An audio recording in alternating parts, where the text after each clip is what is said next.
है कि अगर वो 15 से 16 घंटे पढ़ेगा सिर्फ तभी वो अच्छे से पढ़ाई कर पाएगा और अच्छे नंबर ला पाएगा। लेकिन ज्यादा देर पढ़ने का मतलब ये नहीं होता है कि आपने ज्यादा अच्छी पढ़ाई कर ली। अगर आप 16 घंटे भी पढ़ रहे हो लेकिन फोकस से नहीं पढ़ रहे हो तो उस पढ़ाई से कोई फायदा नहीं होने वाला, क्योंकि आप 16 घंटे में जितना पढ़ रहे हो सकता है उतना कोई 6 से 7 घंटे में ही पढ़ ले रहा हो। तो वो इंसान ज्यादा अच्छे से और प्रोडक्टिवली पढ़ाई कर रहा है कि नहीं? और प्रोडक्टिविटी के साथ तभी पढ़ा जा सकता है जब पढ़ाई में आप अपना पूरा ध्यान लगाकर पढ़ो, पूरे फोकस से पढ़ाई करो। और आज की इस वीडियो में हम इसी बारे में बात करने वाले हैं कि किस तरह से कोई भी पूरी कंसंट्रेशन और फोकस के साथ पढ़ाई कर सकता है। तो अगर आप एक स्टूडेंट है तो वीडियो को लास्ट तक जरूर देखना, चाहे लाइक करो या ना करो, पर लास्ट तक देखना जरूर। तो दोस्तों, आज फिर जबरदस्त वैल्यू ऐड करेंगे आपकी लाइफ में। So let's begin. नंबर 4, पढ़ाई को एंजॉयबल बनाओ। जब आप बहुत ही इंटरेस्टिंग यूट्यूब वीडियो देख रहे होते हो तो क्या तब आपको फोकस करने में प्रॉब्लम होती है, या जब आप अपने दोस्तों के साथ घूम रहे होते हो तब आपको फोकस करने में प्रॉब्लम होती है? मुझे लगता है नहीं होती होगी,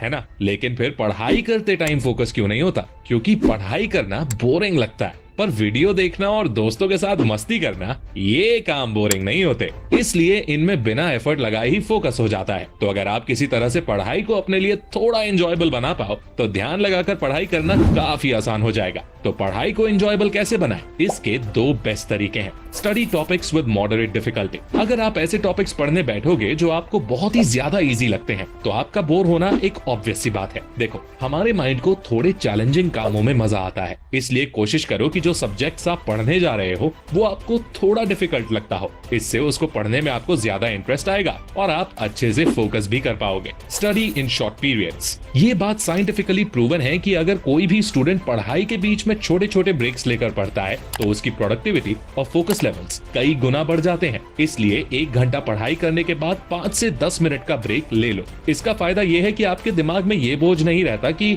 मुझे 10 घंटे लगातार पढ़ना है, बल्कि आप बस अगले 1 घंटे ध्यान से पढ़ने पर ध्यान देते हो, जिस वजह से आपको पढ़ने में मजा भी आता है। तो पढ़ाई के बीच में छोटे मोटे ब्रेक जरूर ले लिया करो। Number 3, avoid distractions at all costs. देखो, अगर आप सोचते हो कि मुझे कोई ऐसी ट्रिक मिल जाए जिसकी मदद से मैं पढ़ाई भी अच्छे से करता रहूं और सोशल मीडिया भी चलता रहे और दोस्तों के साथ पार्टी भी होती रहे, तो दोस्त ऐसी कोई ट्रिक नहीं है। फोकस और कंसंट्रेशन का उल्टा यानी ऑपोजिट होता है डिस्ट्रैक्शन। इसलिए अगर पढ़ाई में ध्यान लगाना है तो पहले डिस्ट्रैक्शंस को तो ठिकाने लगाना पड़ेगा। अब डिस्ट्रैक्शंस भी 2 तरह की होती हैं, एक फिजिकल डिस्ट्रैक्शन और दूसरी डिजिटल डिस्ट्रैक्शन। दोनों को बारी बारी से समझते हैं। फिजिकल डिस्ट्रैक्शन, जो डिस्ट्रैक्शन आपके फिजिकल एनवायरनमेंट में होती है। फिजिकल एनवायरनमेंट यानी जहां आप रहते हो, आपका कमरा या जहां भी आप पढ़ाई करते हो, उस जगह के आसपास कुछ ऐसी चीजें, कुछ ऐसे लोग हो सकते हैं जो आपको डिस्ट्रैक्ट करते हैं। मान लो कि आप पढ़ने बैठे और अचानक से आपके छोटे भाई ने टीवी चालू कर दिया। अब आपका ध्यान पढ़ाई में कम और टीवी की तरफ ज्यादा लगेगा ना। या आप पढ़ने बैठे और अचानक आपकी माँ कुछ खाने को ले आई, अब आप पढ़ाई छोड़कर खाने में लग गए। तो ये सब आपकी फिजिकल डिस्ट्रैक्शंस हो गई और आपको इन डिस्ट्रैक्शंस को कंट्रोल करना होगा और इन्हें कम करना होगा। वो आप कैसे कर सकते हो? आप पढ़ाई के लिए कोई अलग कमरे में पढ़ सकते हो और आपके भाई बहन और आपकी माँ को आप बता सकते हो कि ये मेरे पढ़ने का टाइम है और इस टाइम में मुझे कोई भी डिस्टर्ब ना करे। अब बात करते हैं दूसरे तरह के डिस्ट्रैक्शंस की, डिजिटल डिस्ट्रैक्शंस। जैसा कि नाम से ही आप समझ गए होंगे, डिजिटल डिस्ट्रैक्शंस होते हैं आपके गैजेट्स, जैसे कि आपका मोबाइल फोन, लैपटॉप, पीसी वगैरह। इन डिस्ट्रैक्शन से बचना ज्यादा जरूरी है क्योंकि ये डिस्ट्रैक्शंस हमें अपनी तरफ बहुत तेजी से खींचते हैं और एक बार इनके चंगुल में आप फंस गए ना तो बाहर निकलना बड़ा मुश्किल होता है। डिजिटल डिस्ट्रैक्शंस में सबसे कॉमन है स्मार्टफोन और सोशल मीडिया से डिस्ट्रैक्ट हो जाना।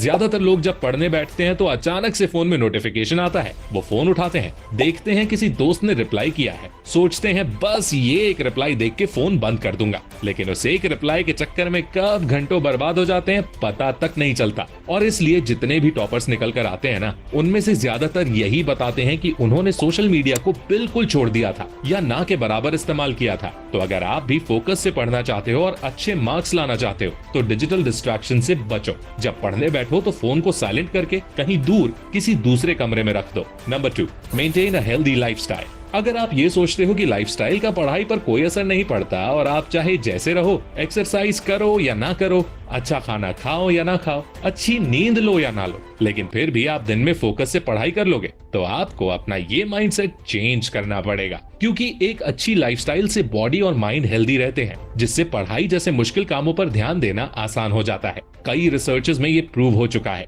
कि एक्सरसाइज से हमारे ब्रेन के फंक्शंस फास्ट और शार्प हो जाते हैं। तो अगर आप एक्सरसाइज करोगे तो आपको पढ़ाई में मदद मिलेगी। मेडिटेशन तो फोकस बढ़ाने का सबसे बेस्ट तरीका है। दिन में 10 से 15 मिनट निकाल के मेडिटेट जरूर करो। अच्छा खाना खाओ जो आपकी एनर्जी बढ़ाए, जैसे फल, हरी सब्जियां। शुगर को कम से कम खाओ, एकदम से एनर्जी देती है, लेकिन थोड़ी देर में एनर्जी एकदम से डाउन भी हो जाती है, तो उसको अवॉइड करना है। सुबह जल्दी उठकर पढ़ना शुरू करो, क्योंकि सुबह हमारा दिमाग और माहौल दोनों शांत होते हैं, तो पढ़ने के लिए एक अच्छा समय होता है। तो इस तरह से अगर आप ये हेल्दी लाइफस्टाइल फॉलो करोगे ना, तो आपको पढ़ने में बहुत ज्यादा मदद मिलेगी और आपका पढ़ाई पर फोकस करना आसान हो जाएगा। Number 1, hunger for study. एक बार मैं ट्रेन से कहीं जा रहा था, जनरल बोगी में बैठा हुआ था, और आप लोग तो जानते ही हो कि जनरल बोगी में कितनी भीड़ होती है, लोग कितना धक्का मुक्की करते हैं यार। तो मैं ऊपर वाली सीट पर चढ़ गया और बैठ गया। मेरे पीछे एक और लड़का था, वो भी ऊपर चढ़कर बैठ गया और किताब निकाल कर कुछ पढ़ने लगा।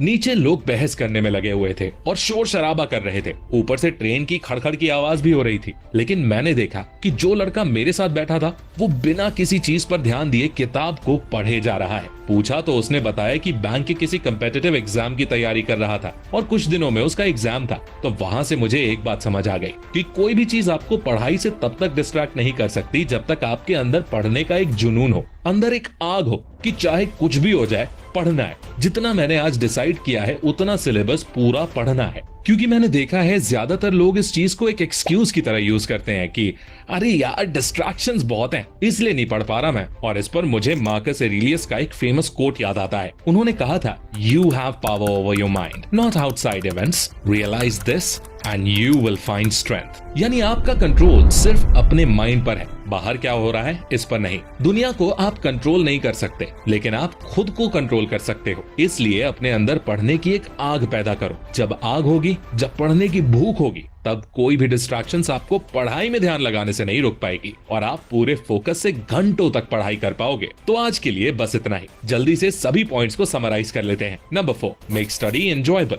दोस्तों के साथ घूमते समय और यूट्यूब पर वीडियो देखते समय लोगों को फोकस करने में कोई भी दिक्कत नहीं होती, लेकिन पढ़ते समय दिक्कत होती है, क्योंकि पढ़ाई लोगों को बोरिंग लगती है। इसलिए अगर आप किसी तरह से पढ़ाई को एंजॉयबल बना पाओ, तो आप पढ़ाई में ध्यान लगा सकते हो। इसके लिए मैंने आपको 2 तरीके बताए थे। पहला, study subjects with moderate difficulty, यानी वो टॉपिक्स पढ़ो जो आपको थोड़े चैलेंजिंग लगते हो, क्योंकि हमारे माइंड को मीडियम डिफिकल्टी के चैलेंजेस में मजा आता है। दूसरा, पढ़ाई के बीच में 5 से 10 मिनट के शॉर्ट ब्रेक्स लेते रहो, जिससे आपका माइंड ज्यादा ओवरलोड ना हो और आपको पढ़ने में मजा आए। Number 3, avoid distractions at all cost. Focus और कंसंट्रेशन का उल्टा होता है डिस्ट्रैक्शंस, इसलिए किसी भी हाल में डिस्ट्रैक्शंस को खत्म करना होगा, तभी आप पढ़ाई में ध्यान लगा पाओगे। डिस्ट्रैक्शंस 2 तरह की होती हैं। एक फिजिकल डिस्ट्रैक्शंस, यानी आपके आसपास जो लोग हैं वो आपको डिस्ट्रैक्ट करें, तो उन लोगों को बता दो कि ये आपके पढ़ने का समय है और इस टाइम आपको कोई डिस्टर्बेंस नहीं चाहिए। और दूसरी, डिजिटल डिस्ट्रैक्शंस, यानी आपके गैजेट्स जैसे मोबाइल फोन, पीसी वगैरह, इनको भी दूर रखो। Number 2, have a healthy lifestyle. पढ़ाई तभी कर पाओगे जब आपने शरीर और दिमाग को भी सही खुराक दोगे। इसलिए हर दिन एक्सरसाइज करो, थोड़ा समय निकालकर मेडिटेशन करो, आपका फोकस लेवल बढ़ेगा और पढ़ाई में भी मदद मिलेगी। खाना ऐसा खाओ जो पढ़ने के लिए एनर्जी दे, जंक फूड से दूर रहो। ये सब चीजें तो बिल्कुल बेसिक चीजें हैं यार, और आप जिंदगी में अगर कुछ भी हासिल करना चाहते हो ना, तो ये आपको फॉलो करनी ही होंगी। Number 1, hunger for study. जब किसी काम को करने का जुनून होता है, तलब होती है, तो फिर कोई भी डिस्ट्रैक्शन, कोई भी इंसान आपको वो काम करने से नहीं रोक सकता। मैंने कई लोगों को डिस्ट्रैक्शन भरे माहौल में भी पढ़ते देखा है और वो फिर भी ध्यान लगाकर पढ़ लेते हैं। इसलिए सबसे पहले ये देखो कि आपके अंदर पढ़ाई का वो जुनून है कि आप किसी भी हालत में पढ़ सकते हो, क्योंकि हालात हमेशा एक से नहीं रहते, वो बदलते रहते हैं और अक्सर उन पर हमारा काबू भी नहीं होता है। जैसे कि मार्कस एरेलियस ने कहा है, हमारा काबू बस खुद पर होता है। इसलिए ध्यान से पढ़ना है तो पढ़ाई के लिए अंदर से वो आग, वो भूख पैदा करो कि आप जब तक पूरा पढ़ नहीं लेते तब तक चैन से बैठोगे नहीं। That's it। उम्मीद करता हूँ आप सभी को वीडियोस पसंद आई होंगी। पसंद आई है तो लाइक जरूर करें। आपके लाइक करने से हमारा मोटिवेशन बढ़ जाता है और हम फ्यूचर में इसी तरह की वीडियोस आपके लिए लाते रहेंगे।